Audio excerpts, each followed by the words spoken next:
Bueno, nos acompaña ahora el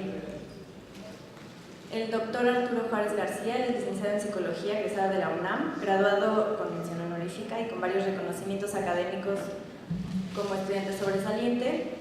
En 2005 obtuvo el grado de doctor en Psicología en la Facultad de Psicología de la UNAM, con estancias en el Instituto Nacional de Salud de los Trabajadores de La Habana, Cuba, y el Center for Occupational and Environmental Health School of Medicine en UCLA, Estados Unidos de Norteamérica.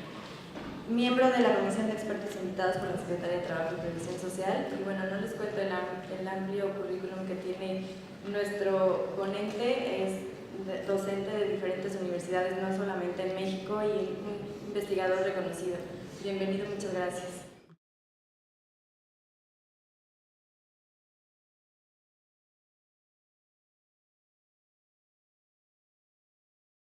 Psicosocial muy singular.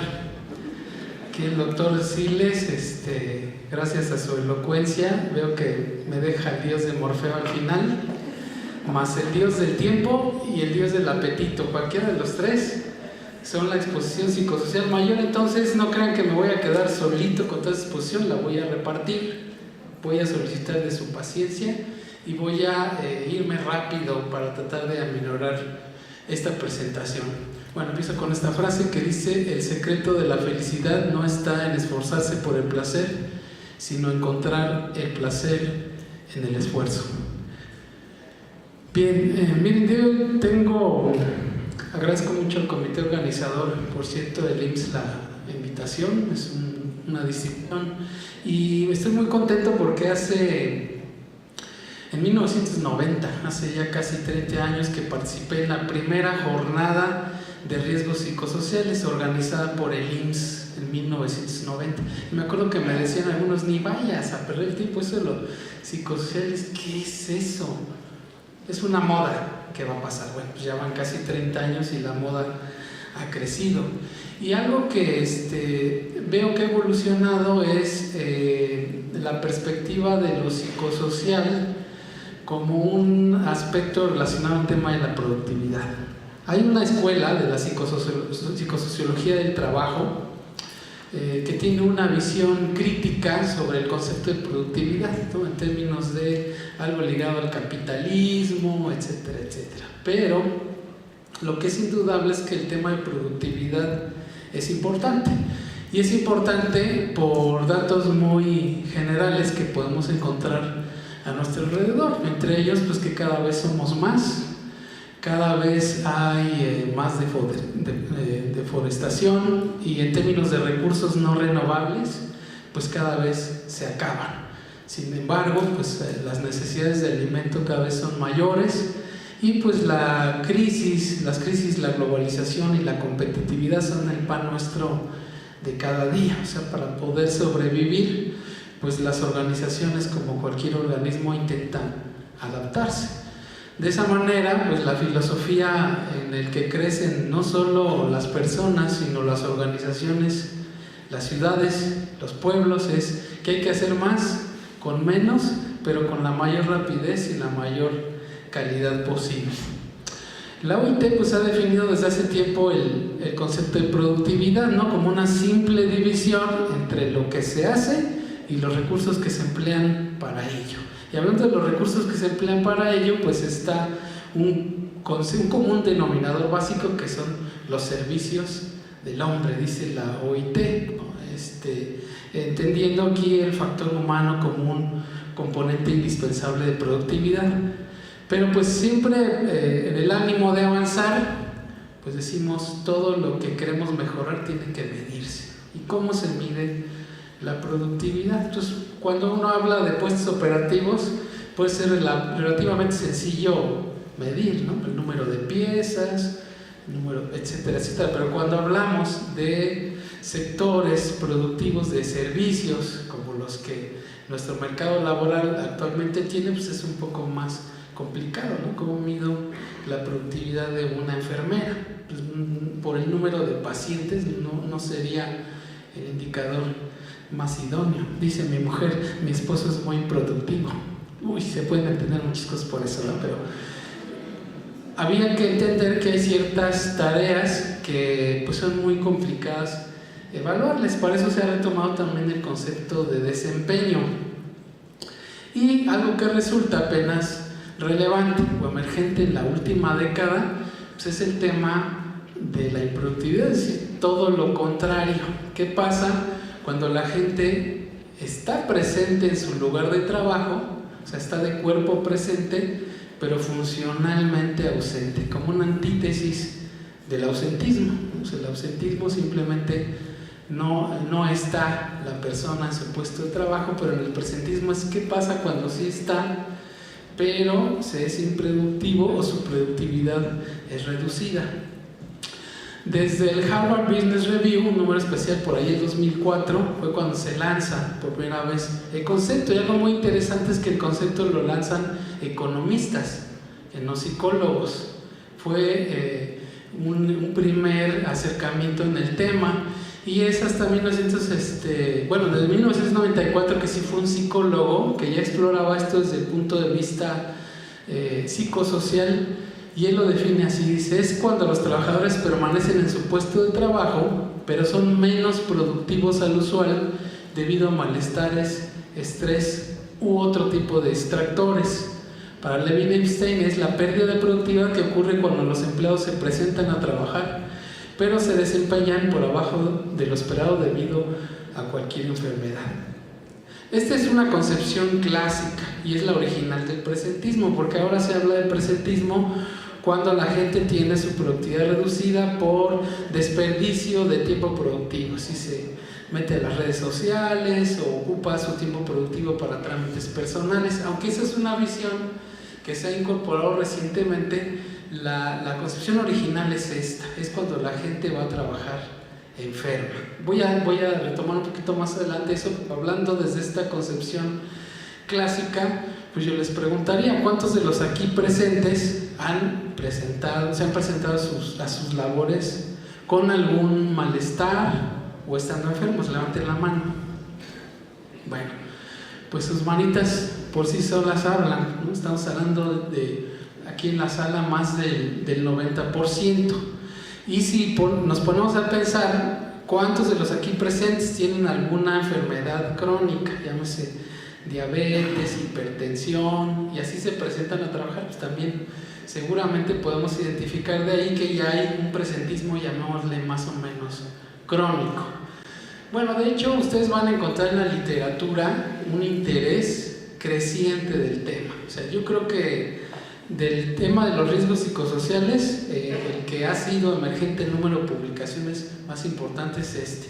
Definitivamente no hay ningún otro, y también resulta ser que es el más popular entre las organizaciones. O sea, las empresas, cuando nosotros nos contactan en la universidad, cualquiera pensaría que el tema por el que nos llaman es el tema del burnout o los riesgos psicosociales en general, pero por el que nada más nos llaman es por el tema del presentismo. ¿Y por qué? El tema del presentismo tiene una variable importante, lo económico, ¿no? Es el lenguaje universal, ya lo decían los ponentes previos, el lenguaje universal en la empresa, lo económico. Y la ventaja del presentismo es que recupera una visión en la que vincula precisamente problemas de salud pública y el aspecto económico, de tal manera que la enfermedad y el malestar se entiende como un aspecto que afecta el desempeño y la productividad de los trabajadores y las organizaciones, y por lo tanto puede afectar la economía de los países. De hecho, hay datos en un ejercicio que nosotros hicimos para poder determinar esta relación, que ya se ha estado publicando también en algunos lugares. Por ejemplo, miren, si solamente valoramos la relación entre la mortalidad prematura a nivel internacional y su relación con el Producto Interno Bruto, que es un indicador macroeconómico de productividad, pues encontramos una relación claramente inversa. Es decir, aquellos países menos productivos es donde la mortalidad es mayor, y también lo contrario, de cuáles son los países más longevos en relación a su productividad. Y aunque la relación no es totalmente lineal, sí podemos ver una tendencia en donde hay menos productividad, pues la longevidad es menor. Bueno, también ustedes saben cuáles son las principales causas de mortalidad en el mundo. no es muy diferente lo que sucede en nuestro país a las grandes sociedades industrializadas. De hecho, ya quité algunas láminas porque desde el día de ayer ya se hablaba de los grandes problemas de salud pública en nuestro país, en los que incluso nos llevamos en primer lugar. Entiéndase la diabetes, entiéndase la obesidad, y aunque las enfermedades cardiovasculares no ocupamos los primeros lugares en términos de prevalencia, en incidencia sí nos peleamos los primeros lugares y estamos en la OSD por arriba, y siguen siendo las enfermedades circulatorias la principal causa de muerte. Noten, insisto, varias de ellas que pues son de alta prevalencia en las organizaciones. Ahora, entrando de lleno al costo, hay unas estimaciones que el Instituto Milken ha hecho en términos de las enfermedades crónicas por los costos, ya sea de tratamiento o por pérdidas económicas. Y justo encontraremos que algunas de ellas, muy ligadas a los problemas de salud pública en nuestro país, pues son los de mayor costo, incluso en términos estimados, ya sea los desórdenes mentales que veíamos ya en gráficas anteriores, que también en nuestro país las prevalencias quizás no son las más altas en el mundo, pero sí hay una tendencia de crecimiento en la última década. En general, en términos de prevalencia nacional, también vimos enfermedades calificadas por el IMSS en unas láminas ayer cómo ha crecido. La enfermedad del corazón, pues decíamos, sigue siendo la principal causa de muerte junto a la depresión y la hipertensión. Aquí es muy importante porque fíjense que en algunos estudios que hemos hecho, en algunos acercamientos con empresas, pues resulta ser que a veces hemos encontrado hasta 50%, 60% de trabajadores con niveles de tensión arterial que pudieran clasificarse, sobre todo ahora en los nuevos rangos de hipertensión, ¿no? Que cambian una prevalencia muy alta. Y curiosamente las organizaciones tienen, algunas de ellas, una actitud muy indiferente a esto. Oye, mira, resulta ser que 60% de estos empleados pues puede ser hipertenso, ¿no? En nuestro tamizaje está saliendo esto, y dicen, no, pues que vayan al IMSS, ¿no? No sé, que se atiendan, que vayan al médico. Pero la visión de esos problemas en términos de productividad pues está subestimada. Ahora, vamos al caso concreto. Esto es en términos macroeconómicos, en términos muy específicos. ¿Cuánto pudiera costarle a mi empresa el tener empleados con presentismo? Hay algunas estimaciones que os voy a mostrar, que he encontrado, sobre todo estudios de Gotzel. Él dice, miren, en Estados Unidos el promedio anual estimado de costo por presentismo por cada trabajador, según distinto tipo de condiciones, es esto. O sea, por cada trabajador llegan cuentas para comparar con el costo de nómina. Por cada trabajador $252 si tienen artritis. Si tienen hipertensión, que en nuestro país andará alrededor de 35% la prevalencia nacional, pero insisto, algunas organizaciones las superan considerablemente, pues hagan cálculos, $247. Depresión, que ha sido uno de los temas que ha ocupado varias ponencias en este evento, $246. Es decir, entre las tres más costosas enfermedades, pues son de las más que también más prevalencia tienen en las empresas. Otro estudio del mismo Gotzel, ¿cuántas horas se pierden en una jornada típica de 8 horas por enfermedad? Entonces se encuentra que si tu trabajador tiene enfermedad cardíaca, pues puede perder hasta 4.3 horas, infección respiratoria 4.1, diabetes hasta 4, así. La mitad de la productividad puede estar reducida en cualquiera de estas tres enfermedades, y solo estoy comentando lo que significa varias de estas enfermedades por separado. Pero ¿qué pasa si las junto? O sea, si tienes varias de estas enfermedades, ¿cómo se reduce tu productividad? Pues se multiplica. No solo sabemos en términos del ausentismo, sino todavía la afectación es mayor en términos del presentismo. De hecho, ya hay una publicación universalmente conocida en donde se llega a la conclusión que es más caro para una organización el presentismo que el ausentismo. Y es muy obvio porque en el caso del ausentismo, pues el trabajador no va y no se le paga el día, pero el que sí le pagas el día y medio trabaja, ¿no? Se intenta sobrevivir su día laboral, pues hay una pérdida de productividad relevante. Y eso hay que sumarle, por ejemplo, hay un testimonio por ahí publicado muy interesante en una empresa en Reno, en donde los investigadores hicieron un análisis de qué pasaba cuando un trabajador llegaba con gripe a la empresa. Entonces dieron cuenta, haciendo incluso seguimiento a nivel biológico, ¿no? de qué pasaba en términos de la transmisión de la infección.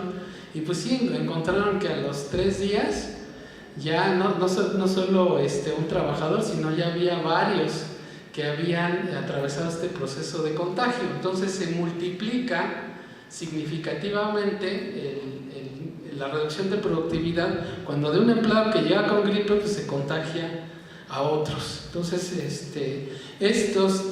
hay que considerarlo como un indicador relevante en términos de intervención. O sea, hay una persistencia en que la cultura laboral, que más vale ir a trabajar enfermo que no ir, pero vemos que a la misma compañía eso tampoco le conviene. Algunas estadísticas más: 89% de los trabajadores norteamericanos trabajan con dolor. No tenemos un dato, ya se ha dicho aquí que no hay encuestas nacionales, pero pues ¿cuánto estiman ustedes que sea en México? ¿Cuántos trabajadores laboran con algún dolor? ¿Y eso qué significa en términos de su rendimiento? Obviamente tiene un impacto relevante. En muchas organizaciones, más de la mitad de Estados Unidos lo tienen. Ya decíamos, la pérdida de productividad es mayor en el presentismo, 72% con 28% de los ausentistas, $2,000 por empleado por año y 180,000 millones de dólares es lo que estiman en Estados Unidos. O sea, hablando ahorita del rescate de las universidades públicas, pues con varias de estas ahorros pudieron rescatarse muchas. 49% de los empleados, según este estudio RIXI, pierden productividad a una tasa de 1 hora diaria o más debido al estrés. 40% llegan a perder hasta 1 o 2 días en la semana, 37% de 3 a 6 días y hasta el 23% más de 6 días al año. O sea, gente que pierde su rendimiento. Y lo que quiero que vayan viendo es que esto no solo significa algo que tiene que ver con el dinero, sino cuál es la calidad de vida laboral que hay detrás de las personas que trabajan enfermas.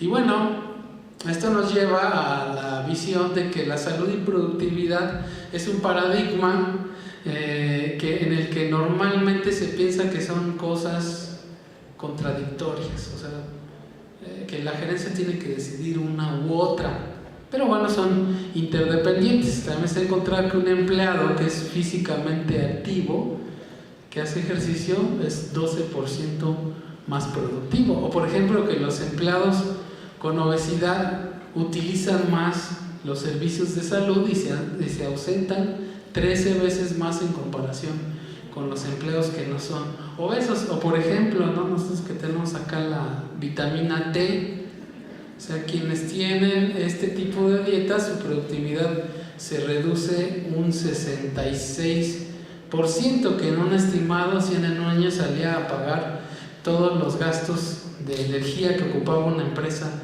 en un año. Entonces, en términos económicos, hay bastante de dónde rascarle sobre el tema de la productividad. Ahora, ¿cuál es la prevalencia? En Europa, pues, ¿no? La Fundación Europea se ha hecho encuestas en toda la región bien importantes. Hay diferencias entre algunos países, pero van del 30 más o menos al 50, 60% de algunos países, pero en promedio en Europa está en el 40%, en Estados Unidos de 50, 52% en promedio.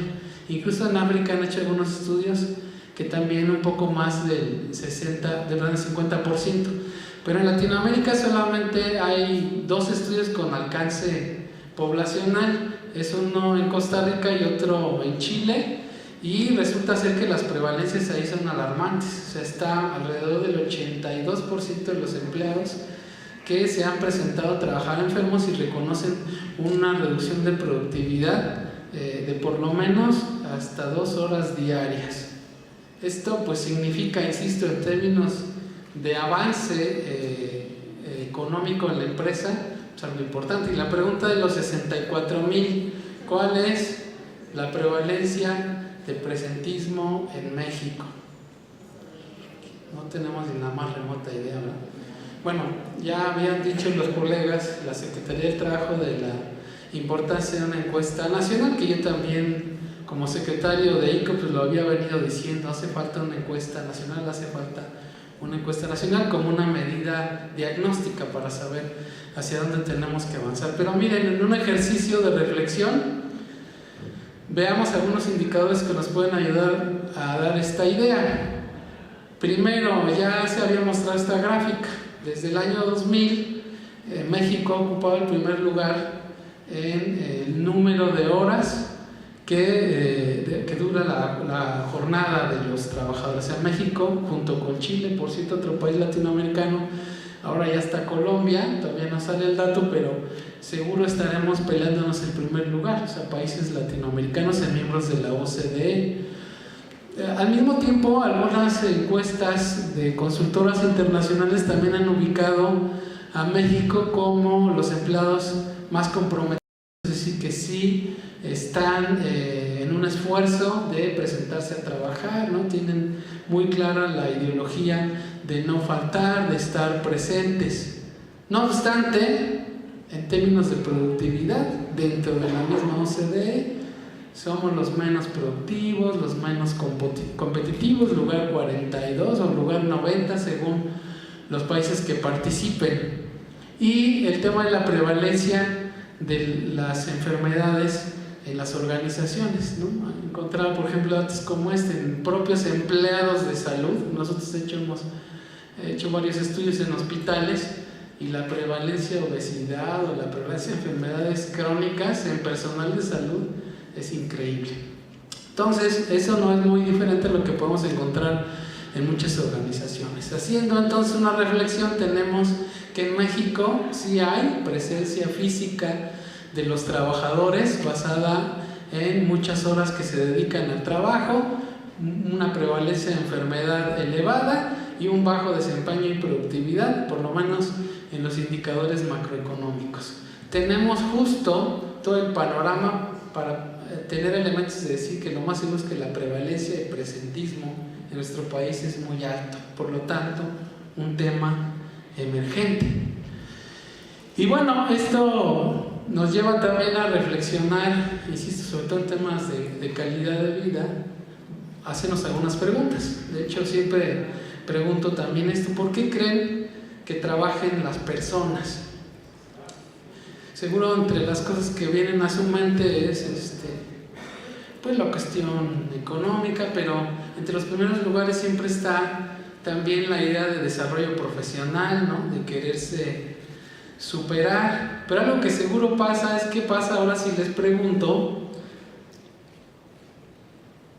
por qué las personas trabajan o van a trabajar pero estando enfermas? Bueno, la lista o la prioridad o el orden de los factores seguramente va a cambiar. Ahí estamos hablando ya pues de las causas del presentismo. Nosotros hemos hecho algunos estudios para explorar eso. Les he preguntado a la gente: oye, si estás enfermo, ¿por qué vas a trabajar? Y hemos encontrado, entre tanto, estas 5 causas principales que los propios trabajadores reportan. La primera es por temor o por miedo de perder el empleo, de perder su lugar, ¿no? Pues aquí hay una consecuencia a nivel contractual. El segundo, este compromiso moral que yo les decía.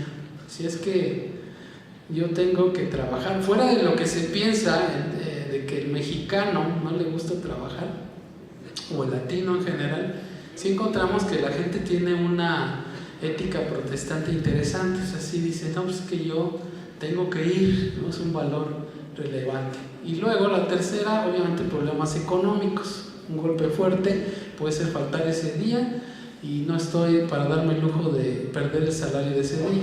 Otra también muy interesante es la creencia de sentirse indispensables, ¿no? O sea, no es que si no voy, se va a caer todo, ¿no? Pobrecitos de nosotros que creemos eso, pero sí, es uno de los factores comunes. Y por último, lo que salió fue lo que le llamamos búsqueda de apoyo social, que era pues buscar ayuda, ¿no? Sentir con los compañeros algún tipo de amistad o incluso resolver problemas familiares con apoyo de los compañeros. Es decir, este sentido de amistad social clásico en los latinos también se presenta cuando exploramos estas causas. En cuanto a las enfermedades declaradas, qué tipo de enfermedad o qué molestia, qué malestar tienes, pues resaltaron las enfermedades respiratorias, que sí es lo más frecuente, ¿no? Que vamos ahí con el moco colgando a trabajar y subestimamos el impacto, decía que eso tiene en términos de nuestra propia productividad o la de otros, y los musculoesqueléticos en segundo lugar. Entonces hay causas de presentismo que nosotros organizamos de manera distal, es decir, macrofactores, pero algunos también más proximales. En términos proximales son algunos que entre la organización podemos trabajar. No me voy a extender en esto. Ahora, algo que ustedes van a encontrar retomando la concepción del presentismo, hay muchas definiciones, pero todas ellas hacen alusión a estos aspectos. Ausencia funcional por problemas de salud. Hay incluso concepciones positivas del presentismo, es decir, tengo la capacidad de sacar mi productividad o mis metas a pesar de estar enfermo. Esa es como una visión positiva. O esto que yo les decía, el desperdicio de tiempo productivo, el cuando me meto a Facebook, hago trámites personales y ocupo tiempo de mi productividad para otros asuntos ajenos al trabajo, o al menos sobre involucramiento, ¿sí? El dedicarle demasiado tiempo al trabajo, estar jornadas largas, aunque con una productividad reducida, eso también es otra concepción de presentismo. Nosotros hicimos un ejercicio de comprensión de esto, por algo que detectamos y que era primero necesario aclarar, es que también hay una brecha de sobreexigencia que está subestimado, que no se ha considerado. Es decir, hay un desempeño bajo autopercibido por la gente. Sí sabe, de acuerdo a sus capacidades, puede estimar cuánto puede hacer y cuánto realmente hace. Esa estimación dentro de lo que se sabe capaz y lo que realmente hace cuando está enfermo, pues es esa brecha que le podemos llamar presentismo. Pero a veces se confunde esto porque también hay una brecha de sobreexigencia en donde se pone un estándar de productividad demasiado alto, la gente no lo alcanza y se le señala como alguien con baja productividad, cuando realmente lo que está pasando es que hay una sobreexigencia de las capacidades de esa persona. Esa es una brecha de sobreexigencia que, pues, digamos, no necesariamente es presentismo. Ahora, nosotros tratando de unificar esto en un modelo, fíjense, veíamos, y tratando de incorporar todas estas visiones del presentismo, decíamos, quizás podemos ubicar como 4 tipos de presentismo.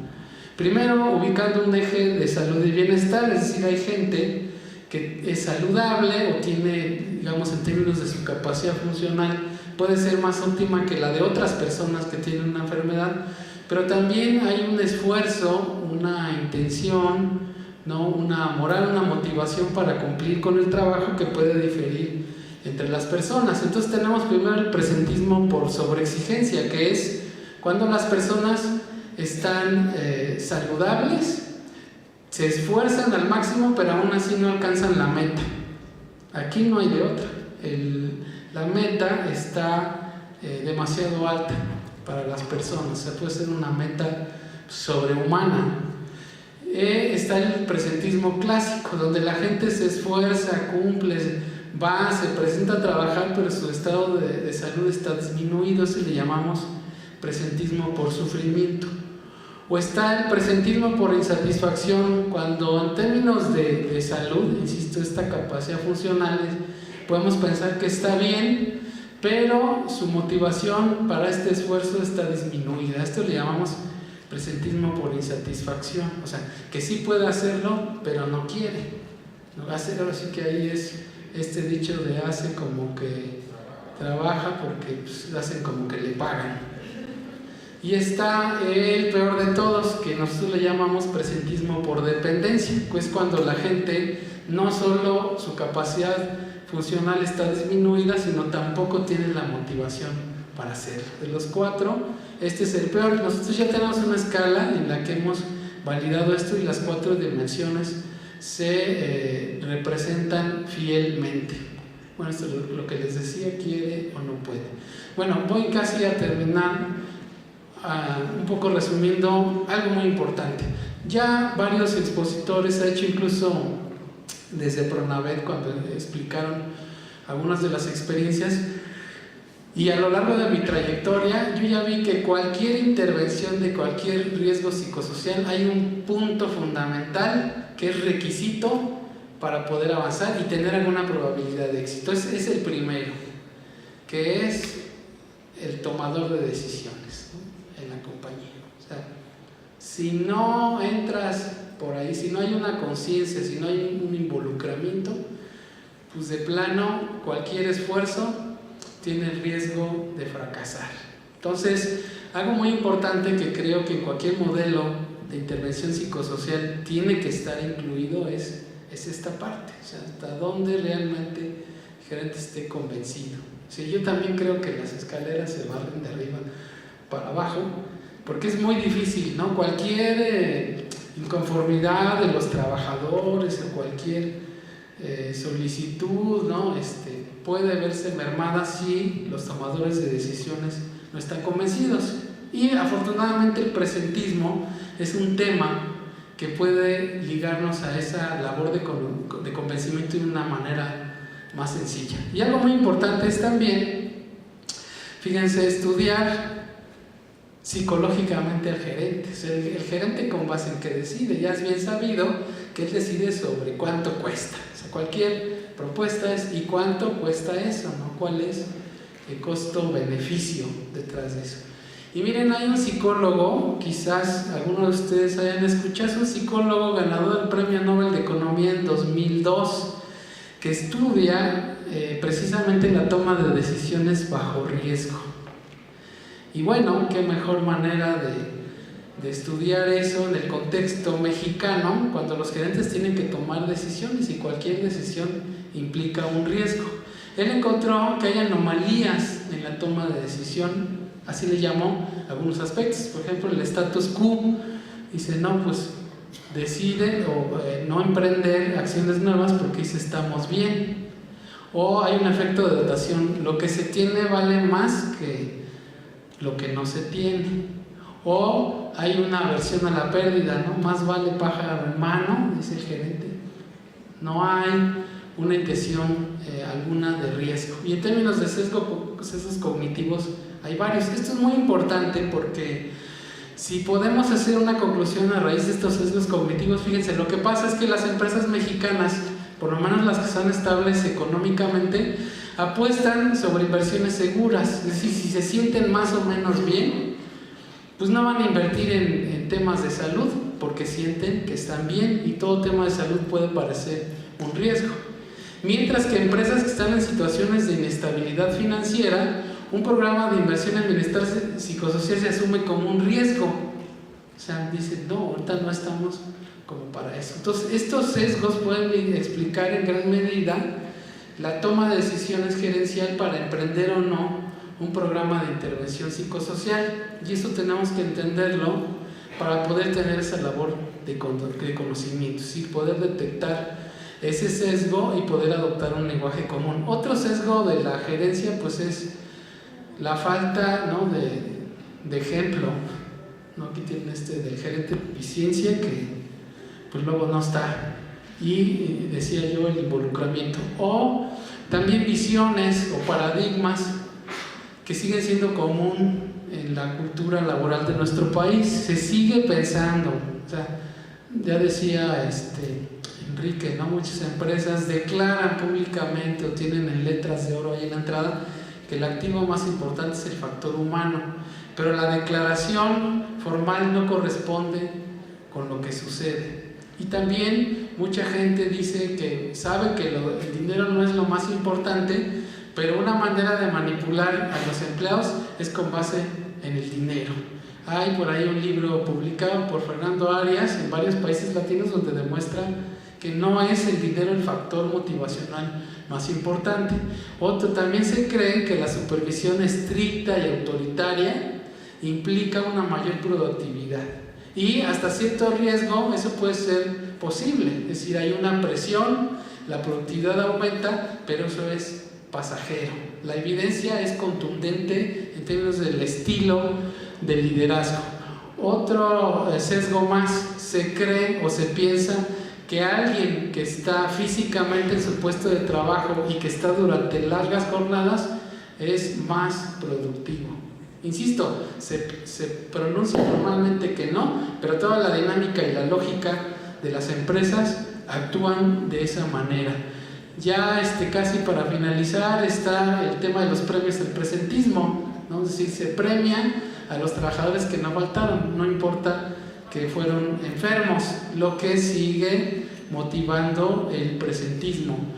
Y termino con estas otras prácticas en nuestro país que pues son nocivas. Por ejemplo, el impresionar al jefe, ¿no? O sea, el objetivo ya no es ser eficaz en mis resultados, sino todo lo que yo pueda hacer para que el jefe piense que yo soy productivo. Entonces el foco se pierde. O el de la silla vacía, ¿no? Sí, es el primero que llega y el último que se va, pero da la impresión todo su lugar desarreglado con muchos papeles, pero realmente su productividad es disminuida. O el culto a la adicción al trabajo. Hay gente que es muy productiva, son las 6 de la tarde y sale, ¿no? Pero va saliendo de la oficina y todos se le quedan bien horribles. ¿Qué ejemplo? Es como que te vas a las 6, ¿no? Porque es una cultura en la que igual se fomenta no la efectividad organizacional, sino el engaño, la productividad. O ya sabemos el procrastinar o el sacar simplemente el día, o el clásico, ¿no? El que es más productivo, pues es duro con él porque el estándar nos lo eleva. O el maquillaje de informes, etcétera, etcétera. Bueno, por cuestiones de tiempo termino hasta aquí. Termino solo con una reflexión muy interesante que tenemos que considerar. La productividad y la salud no están peleados. No hay productividad más eficaz que aquella que viene de un hombre saludable. Ya se ha hecho desde hace mucho tiempo. Lo efectivo viene de lo afectivo. Muchas gracias. Muchas gracias, doctor, por la premura del tiempo. Te entregamos tu constancia y un regalo por parte de la Secretaría General. Muchísimas gracias.